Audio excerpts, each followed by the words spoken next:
So I'm 99% sure at some point in my life, someone decided to curse me with having the worst customer service in any type of situation. If you're like me, you're that one friend where 9 other people order their food and get everything right, and somehow they always mess up your order or it takes way longer. So after dealing with so much crap for so many years, strap in, I've learned how to deal with terrible customer service, how to get what you want, followed by a story or two.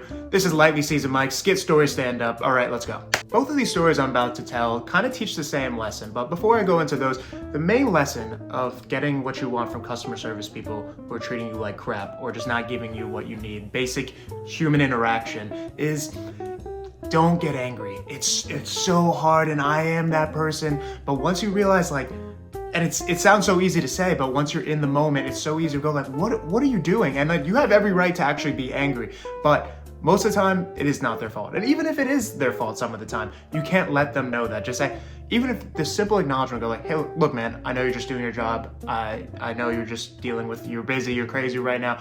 What can we do to solve my issue? Like, and I'll try to get out of your way as soon as possible. That statement alone will save you so much heartache. People will like automatically understand it because most people have also gone through it, even if it is the person behind the counter at a hotel or something.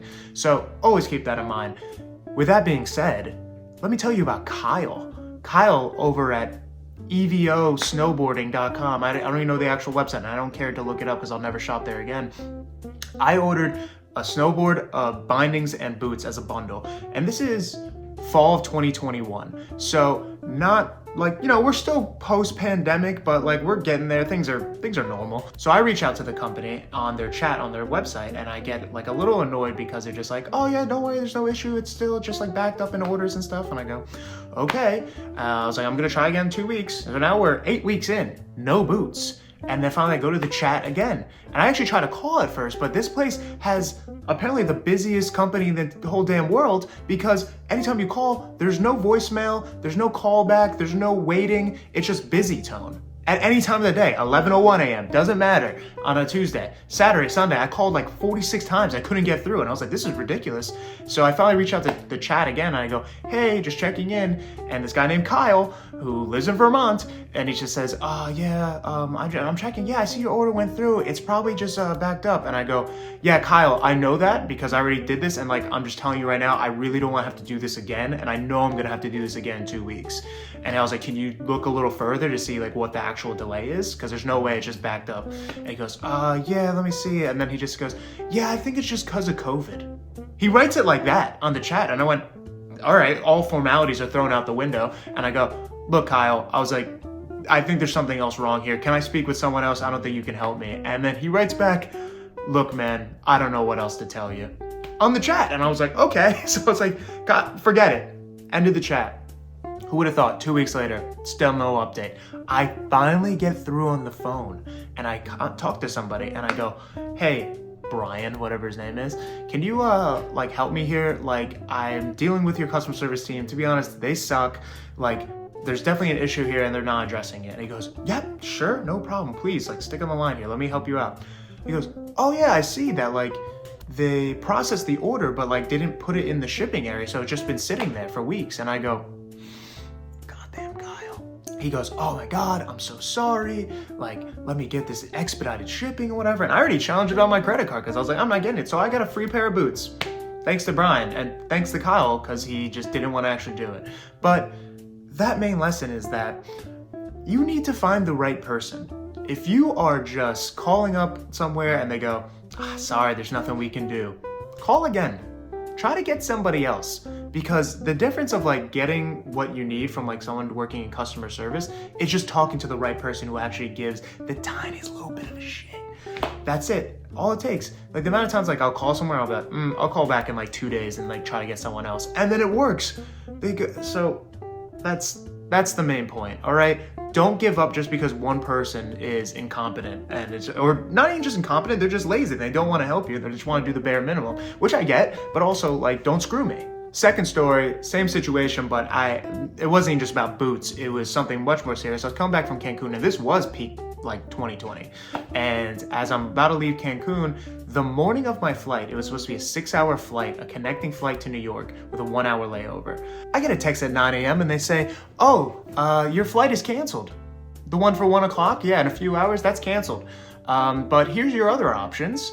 One, you can take 3 flights, 1 flying to Texas, and then 1 flying to Kentucky, and then to New York with multiple hours of layovers, 18-hour flight. We went from 6 hours to 18 hours somehow. And then they said, don't worry, your second option is to just cancel and figure it out. That was it. And I was the only person taking that flight. People I was with were taking another flight. And I was like, oh my God, like I'm about to watch like 1,000 movies on my laptop. Like I'm so screwed. So that morning I'm calling the airline directly. I'm calling the airport. I have one of my friends who's really good at doing customer service. He's like, oh, let me reach out. I have my sister call the domestic line because I'm calling the Mexican line. Nothing. Literally nothing. They said there's no possible other flights or rearrangements. And I go, oh my God, no way. So I show up to the airport a little early and I go, maybe by some miracle, I can just like do a standby flight. I don't even know how that works, like if there's an empty seat, but I was like, I'll maybe try to figure it out. I show up to the desk where they check in your bag, just the front part. And then this guy, he prints out my thing and goes like, whoa, all this for New York? And I go, look, man, you have no idea. And before I even kept, he was like, oh, hold on. Let me see what I can do here. I didn't even know they had power at that front desk to do anything, doing the baggage.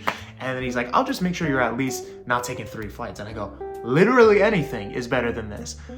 Types it on his computer for 5 minutes, just goes like this, rips it up, and he goes, you have a direct flight in 45 minutes. You should get going now. And I just stood there. I was like, oh my God, I shook his hand. And I was like, I kind of wanted to give him money because like in Mexico, you're always tipping everybody. But I was like, it feels weird because he's like at an airport and I didn't want to do it. But I was like, oh my God. And I wish I got his name, but he's like, no, you got to go like right now. I wish I got his name to reach out to the airport of how great of a worker he is. And I didn't get to do that, but I think about him all the time. And so that's all it takes is just finding that one person who actually cares. And if you do find that one person, tell their manager, write an email to the company, like do a quick little 5 thing, write a Google review.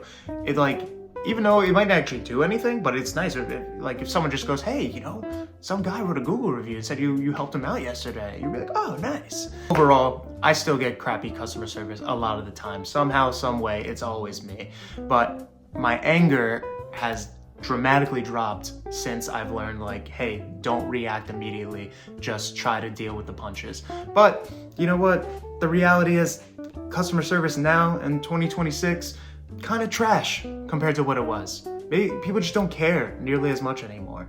So especially when there's just a lot more options to go other places, people don't care. So you might have to go above and beyond yourself. Hope you learned something here.